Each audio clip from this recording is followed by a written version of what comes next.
Hello friend, मैं कुसुम राय। मैं अपने यूट्यूब चैनल पर आप सभी का स्वागत करती हूँ। दोस्तों, मैं एक कजली गीत जो राम ने माता सीता को चुराया था, उसी उपलक्ष्य में मैं एक कजली गीत सुनाने जा रही हूँ। अगर आप लोग को अच्छा लगे तो लाइक सब्सक्राइब करना। तू चुराए काहे राम जी की नारी पिया, बन के जटाधारी पिया ना। तू चुराए काहे राम जी की नारी पिया, बन के जटाधारी पिया ना।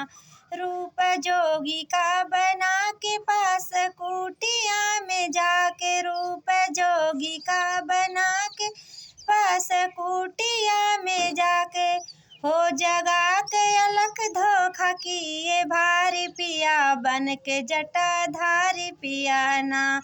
तू चुराए काहे राम जी की नारी पिया, बन के जटाधारी पिया ना। भिक्षा देने तब आई रेखा बाहर सिया भई, भिक्षा देने तब आई रेखा बाहर सिया भई।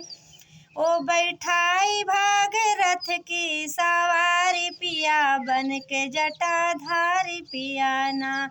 तू चुराए काहे राम जी की नारी पिया, बन के जटाधारी पिया ना। बैठाई भागे रथ के सवारी पिया, बन के जटाधारी पिया ना। मिले राह में जटाई किया तुमसे लड़ाई, मिले राह में जटाई किया तुमसे लड़ाई। की कटुलाई की कुटुला कट